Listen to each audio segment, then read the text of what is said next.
Voici comment utiliser les plans composés dans Final Cut Pro. C'est parti.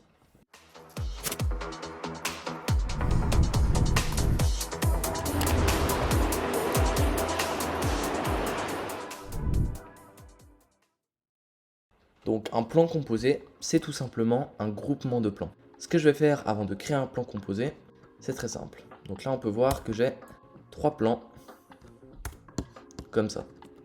Un plan d'un drone un peu plus proche et le plan d'une montagne.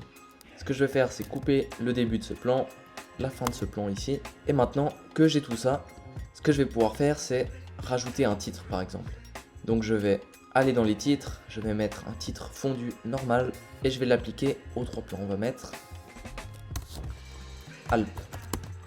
Voilà, je vais juste changer mon titre, voilà, de cette manière-là. Et ensuite, ce que je vais faire, c'est changer la couleur du premier plan. Donc voilà ce que ça donne. Et ce que je vais faire maintenant, c'est tout sélectionner ça, clic droit, et je vais mettre nouveau plan composé. Et si tu as le clavier de base, c'est option G, le raccourci clavier. Et donc je vais appeler ça Alpes. Et de cette manière-là, on peut voir que ça m'a créé un seul fichier sur ma timeline. Ensuite, je vais prendre quelques vidéos que je vais placer sur ma timeline. Et le plan composé que j'avais créé, je vais pouvoir tout simplement le mettre au-dessus de mes autres plans. Donc là, j'ai une vidéo, 2 vidéos, 3 vidéos, 4 vidéos de drone sur des prairies comme ça. Et ce que je vais faire maintenant avec ça, c'est que je peux tout simplement changer la taille de ce plan composé.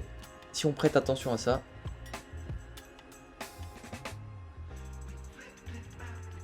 on peut voir que la modification de taille, elle s'applique à toutes les vidéos qui étaient à l'intérieur du plan composé, tout simplement. Donc là, le titre, il est réduit. On peut voir que ce plan composé maintenant, c'est une sorte de nouvelle vidéo qui a été créée à partir des vidéos de base.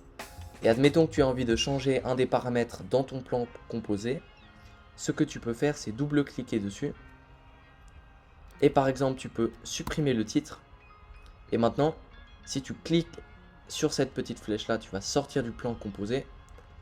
Et on peut voir maintenant, ici, j'ai mon plan composé. Et on voit que le titre a disparu.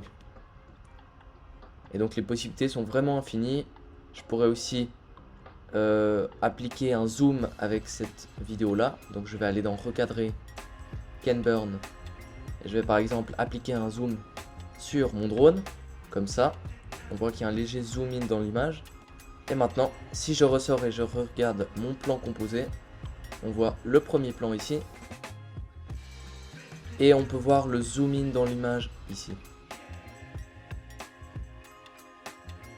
Et après, rien ne t'empêche aussi de changer la position de ton plan composé. Donc il y a vraiment plein d'options qui te permettent finalement d'imbriquer des éléments dans d'autres éléments. Donc c'est ça la magie des plans composés, c'est que si tu as un montage très compliqué, tu crées un plan composé et donc tu assignes les mêmes effets. Ça peut être une rotation, on va agrandir la taille de l'objet à toutes les vidéos qui composent ton plan. Donc voilà pour cette vidéo. Dis-moi si tu as des questions sur les plans composés et on se dit à bientôt pour la prochaine vidéo. Allez, ciao!